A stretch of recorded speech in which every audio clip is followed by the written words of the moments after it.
Hello everyone, my name is Kamal Sharma और मैं आप सभी का आईबीएस शिमला के यूट्यूब चैनल पे स्वागत करता हूं। आप सभी को विदित है कि एचपी कोऑपरेटिव बैंक एग्जाम में जूनियर क्लर्क की कुछ पोस्ट जो है वो नोटिफाई करी गई है और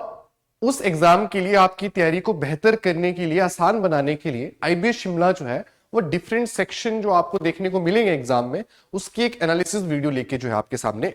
पेश हो रहा है। उसी कड़ी में आज जो है वो मैं आपके सामने करंट अफेयर्स की जो है वो एनालिसिस वीडियो लेके आया हूं। करंट अफेयर्स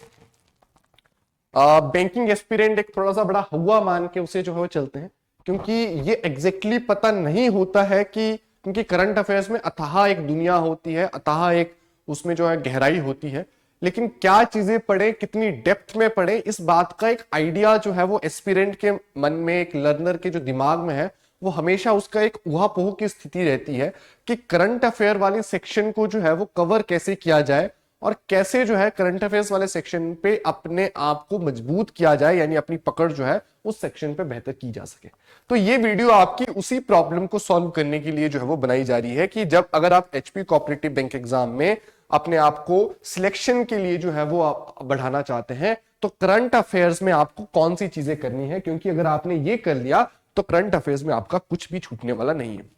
करंट अफेयर्स एक ऐसा सेक्शन है जो कि दिन ब दिन जो है वो हर एक एग्जाम में जिसकी वेटेज जो है वो बढ़ रही है और उसकी एक बेहतर समझ होना आपसे जो है वो एक्सपेक्ट किया जाता है। तो आज की इस वीडियो में हम ये जानने का प्रयास करेंगे कि अगर आप एचपी कोऑपरेटिव बैंक एग्जाम में को टारगेट कर रहे हैं तो करंट अफेयर्स के कौन से ऐसे सेक्शन है जो आपको बहुत अच्छे से करने हैं, या मैं अगर ये कहूं कि आप जिनको अवॉइड करना बिल्कुल भी एक्सपेक्ट या बिल्कुल भी जो है वो नहीं कर सकते, मतलब अवॉइड करना उसमें जो है वो आपके लिए अलाउड जो है वो नहीं होगा। तो मेरी जो ये डिस्कशन होने वाली है वो इस बात पे होने वाली है कि how to approach current affairs in the cooperative bank exam, कि आपको जो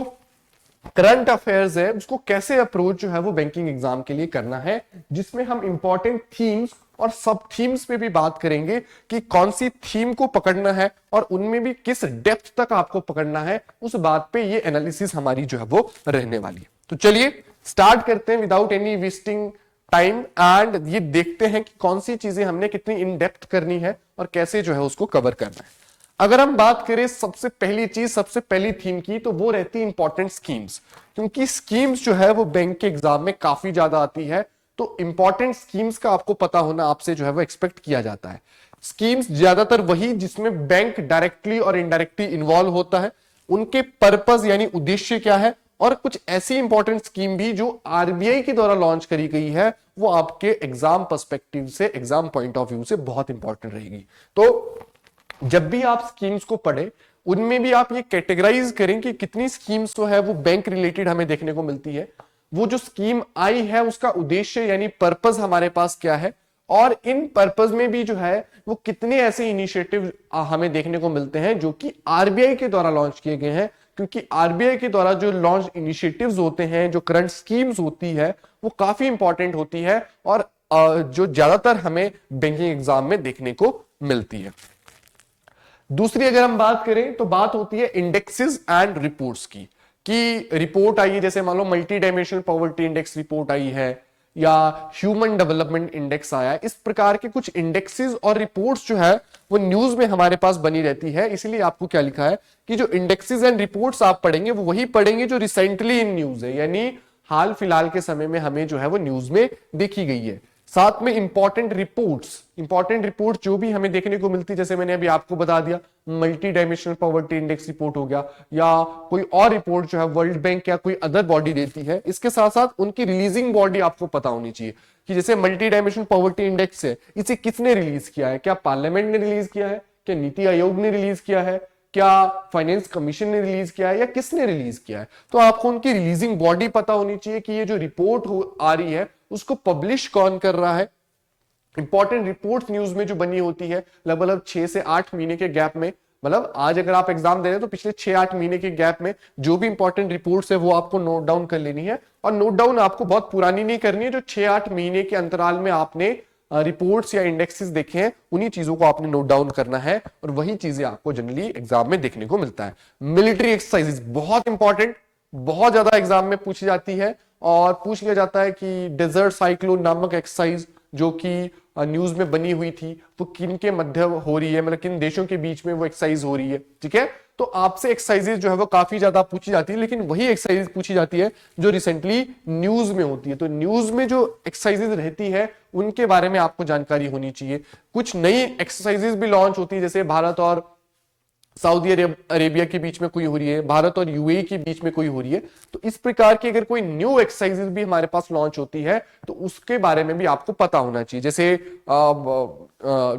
defender, state defence defender NATO countries के बीच में चल रही है, या डेजर्ट साइक्लोन किसके बीच में चल रही है, ऑपरेशन साइक्लोन किसके बीच में चल रही है। इस तरीके की चीजें आपको जो है वो पता होनी चाहिए और ये आपसे जनरली जो है वो पूछ ली जाती है। ठीक है, तो ये चीजें आपको जो है मिलिट्री एक्सरसाइजेज में पता होनी चाहिए। अगर हम नेक्स्ट बात करें which is days and themes की, तो डेज एंड थीम्स में भी आपको जो इंपॉर्टेंट चीजें पूछी जाती है वो क्या पूछी जाती है, इंपॉर्टेंट डेज जो ईयर के होते हैं। जैसे वर्ल्ड वेटलैंड डे कब मनाया गया था, 2 फरवरी को वर्ल्ड वेटलैंड डे मनाया गया था, उसकी थीम हमारे पास क्या थी, वेटलैंड एंड ह्यूमन वेलबींग उसकी थीम थी। तो इस तरीके के सवाल जो है हमें देखने को मिलते हैं जिसमें हमें इंपॉर्टेंट डेज के साथ साथ उनकी थीम्स भी जो है वो हमसे पूछ ली जाती है। जैसे वर्ल्ड वेटलैंड डे 2 फरवरी को जो है वो मनाया गया है, तो आपसे ये पूछा जाएगा कि जो 2 फरवरी को वर्ल्ड वेटलैंड डे मनाया गया है उसकी थीम क्या थी, उस ईयर का उसका उद्देश्य क्या था। तो important days and with theme ये काफी ज्यादा एग्जाम में पूछी जाती है और आपको इसके बारे में अच्छे से पता जो है वो होना चाहिए। यानी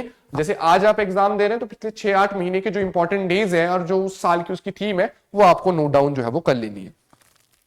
नेक्स्ट जो हमारे पास आता है, कुछ इंपॉर्टेंट अपॉइंटमेंट्स एंड अवार्ड्स के बारे में हमसे जो है वो पूछ लिया जाता है। अपॉइंटमेंट एंड अवार्ड्स वही होते हैं जो जनरली रिसेंटली इन न्यूज में होते हैं कि भारत रत्न का अवार्ड जो है वो किन किन को मिला है, कितने राज्यों को वो अवार्ड मिला है, सॉरी कितने लोगों को अवार्ड दिया गया है। जैसे कर्पूरी ठाकुर को दिया गया है, लाल कृष्ण आडवाणी जी को वो अवार्ड दिया गया है, एम.एस. स्वामीनाथन को दिया गया है। ठीक है, तो ये आपको जो है वो पता होना चाहिए कि जो रिसेंटली न्यूज है, साथ में इनकी हिरार्की भी पता होना चाहिए। जैसे अगर हम सिविलियन अवार्ड की बात करें तो भारत रत्न सबसे ऊपर होता है, फिर पद्म विभूषण होता है, फिर पद्म भूषण होता है, फिर पद्मश्री होता है। ऐसी हिरार्की भी आपको जो है वो पता होनी चाहिए, चाहे हम स्पोर्ट्स अवार्ड में बोले, चाहे हम नेशनल लेवल सिविलियन अवार्ड में बोले, चाहे हम मिलिट्री अवार्ड्स में बोले कि जैसे परमवीर चक्कर, महावीर चक्कर, ये किस तरीके से मिलते हैं, या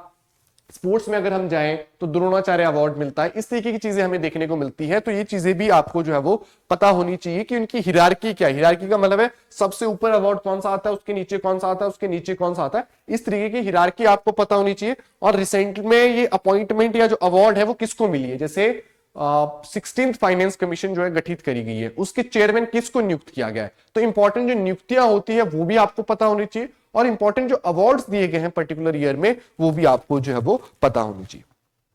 नेक्स्ट जो हमारे पास आता है वो आता है sports related news. Sports related news भी जो है वो काफी ज्यादा एग्जाम में बनी रहती है, जिसमें इंपॉर्टेंट लैंडमार्क्स, जैसे किसी ने 500 विकेट ले लिए, पहला कोई इंसान बना जिसने इतनी कम उम्र में जो है वो 10 शतक लगा दिए। ऐसे कुछ इंपॉर्टेंट जो लैंडमार्क्स होते हैं वो अक्सर जो है स्पोर्ट्स न्यूज में पूछ लिए जाते हैं। साथ में इंपॉर्टेंट अवार्ड्स की बात भी कि द्रोणाचार्य अवार्ड किस फील्ड से रिलेटेड है, कब मिलता है, या अर्जुन अवार्ड में और द्रोणाचार्य अवार्ड में कौन बड़ा है, किस सेक्शन में मिलता है। तो यानी आपको इंपॉर्टेंट अवार्ड जो स्पोर्ट्स के सेक्शन में मिलते हैं वो भी पता होने चाहिए। साथ में जो इंपॉर्टेंट लैंडमार्क्स अचीव होते हैं वो भी आपको जो है इसमें आपसे एक्सपेक्ट जो है वो किया जाता है। नेक्स्ट जो हमारे पास आते हैं वो आते हैं एग्रीमेंट्स। अगर कोई एग्रीमेंट्स होते हैं, चाहे वो नेशनल लेवल पे एग्रीमेंट हो रहे हैं, चाहे वो हमारे पास इंटरनेशनल लेवल पे भी एग्रीमेंट क्यों ना हो रहे हैं। जैसे नेशनल लेवल के बीच में कोई राज्यों के बीच में कोई एग्रीमेंट हो रहा है एजुकेशन से रिलेटेड, हेल्थ से रिलेटेड, किसी और चीज से रिलेटेड भी, और हो सकता है कि ऐसा ही कोई एग्रीमेंट जो है वो अंतरराष्ट्रीय तौर पर हो रहा है, भारत और फ्रांस के बीच में हो रहा है, भारत और यूएसए के बीच में हो रहा है, भारत और स्वीडन के बीच में हो रहा है। इस तरीके से भी एग्रीमेंट हो रहे होते हैं। तो उन एग्रीमेंट्स का भी पता होना चाहिए कि वो एग्रीमेंट जो हुआ है वो क्या हुआ है और किस सेक्शन में हुआ है, यानी किस पर्टिकुलर सेक्शन को जो है वो कवर हमारे पास कर रहा है। ठीक है, इसी के साथ उस पर्टिकुलर जो 6-8 महीने में कोई इंपॉर्टेंट फर्स्ट, लार्जेस्ट और हाईएस्ट की ये पहली ऐसी जैसे अभी रिसेंट की बात करूं तो हावड़ा जो मेट्रो रेल जो चली है, वो भारत की पहली अंडरग्राउंड मेट्रो स्टेशन जो है, मेट्रो रेल जो है वो हमारे पास है, तो वो फर्स्ट आई है। लार्जेस्ट की सबसे बड़ा हमारे पास कहीं सोलर पावर प्लांट लगा तो लार्जेस्ट लगा तो वो पूछ लिया जाता है। या हाईएस्ट कोई ऐसी जगह पे टनल बन रही है जो हाईएस्ट हाईएस्ट की हाइट में जो है वो सबसे अधिक है, अभी तक वहां पे कोई भी जो है वो टनल इतनी हाइट पे नहीं बनी थी। तो इस तरीके से जो न्यूज में होते हैं, लेकिन ये मत सोचना कि आपको ये इंपॉर्टेंट फर्स्ट लार्जेस्ट हाईएस्ट ये कोई रटने हैं, कोई आपको बहुत पुराने सालों की याद करने हैं, जो रिसेंटली न्यूज में बनी है। जैसे मैंने हावड़ा मेट्रो रेल सर्विस का आपको बता दिया कि पहली बनी है जो कि अंडरग्राउंड हमारे पास जो है वो रहने वाली, जैसे या अटल सेतु हमारे पास जो है लार्जेस्ट रिवर ब्रिज जो है वो बना है, ठीक है। या इस तरीके से हमें जो है वो चीजों को, जैसे द्वारका में भी लार्जेस्ट केबल ब्रिज जो है वो इनॉग्रेट प्राइम मिनिस्टर ने गुजरात में किया है। तो इन चीजों का हमें पता होना चाहिए, क्योंकि वो फर्स्ट लार्जेस्ट हाईएस्ट ऐसी जो न्यूज रिसेंटली बनी हुई होती है वो आपको पता होनी चाहिए, क्योंकि उस पे भी जो है अक्सर सवाल जो है वो पूछ लिए जाते हैं। तो अगर मैं इन सेक्शन को एक बार आपको फिर से बता दूं कि कौन कौन से सेक्शन से आपको चीजें करनी है और किस तरीके से करनी है। इंपॉर्टेंट स्कीम्स का आपको पता होना चाहिए, स्पेशली जो बैंक रिलेटेड स्कीम्स है उनके उद्देश्य क्या है और आरबीआई के जो इनिशिएटिव लॉन्च हुए, ठीक है। नेक्स्ट जो हमारे पास आता है वो इंडेक्सेस एंड रिपोर्ट्स आती है, जो कि रिसेंटली न्यूज में बनी होती है। इंपॉर्टेंट रिपोर्ट्स क्या है और उनको रिलीज कौन कर रहा है, यानी पब्लिशिंग बॉडी का आपको पता होना चाहिए। मिलिट्री एक्सरसाइजेस की बात करें तो जो रिसेंटली न्यूज में होती है वही जनरली मिलिट्री एक्सरसाइजेस पूछी जाती है, और न्यू एक्सरसाइजेस भी अगर कोई लॉन्च हुई भी होती है तो वो भी पूछ ली जाती है। डेज एंड थीम्स पूछ लिए जाते हैं, इंपॉर्टेंट डेज और उनकी जो उस पर्टिकुलर ईयर की थीम क्या थी वो पूछ ली जाती है। अपॉइंटमेंट्स यानी नियुक्तियां, अवार्ड्स यानी कोई जो है ऑनर दिए जा रहे हैं वो पूछ लिए जाते हैं। उनकी हिरार्की भी जो है वो कई बार पूछ ली जाती है, तो उसके बारे में भी जो है वो पता होना चाहिए। स्पोर्ट्स न्यूज की अगर हम बात करें तो स्पोर्ट्स के सेक्शन में इंपॉर्टेंट लैंडमार्क्स पूछ लिए जाते हैं, अवार्ड्स जो इंपॉर्टेंट होते हैं वो पूछ लिए जाते हैं। अगर हम एग्रीमेंट्स की बात करें तो इसमें नेशनल लेवल के भी एग्रीमेंट आ जाते हैं, इंटरनेशनल लेवल के एग्रीमेंट भी देखने को मिलते हैं, और साथ ही साथ इंपॉर्टेंट फर्स्ट लार्जेस्ट और हाईएस्ट जो रिसेंटली न्यूज में बने होते हैं वो भी अक्सर जो है वो पूछ लिए हमसे जाते हैं। तो अगर आप इन 8 थीम्स के बेसिस पे अपनी तैयारी को करंट अफेयर्स में आगे बढ़ाएं तो मैं आपको ये भरोसा दिला सकता हूं कि इन सेक्शन को अगर आप कवर कर लेते हैं तो आपको बहुत ज्यादा दिक्कत करंट अफेयर्स के सेक्शन में ड्यूरिंग द एग्जाम टाइम नहीं आने वाली है। आपको बहुत हेल्प करने वाली है ये चीजें। साथ ही साथ हेल्प करने के साथ साथ बहुत सारी चीजें आपको इस YouTube चैनल पे भी बनेगी, तो आपको जरूरी ये है कि आप इस YouTube चैनल को सब्सक्राइब कर लें और इससे जुड़े रहिए, क्योंकि बहुत सारी इंपॉर्टेंट चीजें जो आपको एचपी कोऑपरेटिव बैंक एग्जाम से रिलेटेड या अदर गवर्नमेंट बैंक एग्जाम से रिलेटेड या अदर गवर्नमेंट एग्जाम से रिलेटेड भी जो है वो इस पे कॉन्स्टेंटली आपको चीजें आती रहती है। तो आपको अगर आप इस चैनल के साथ जुड़े रहेंगे तो आपको बहुत सारे फायदे जो है आने वाले समय में अवश्य देखने को मिलेंगे। आपने इस वीडियो को अंत तक देखा, आपका बहुत बहुत धन्यवाद। नमस्कार।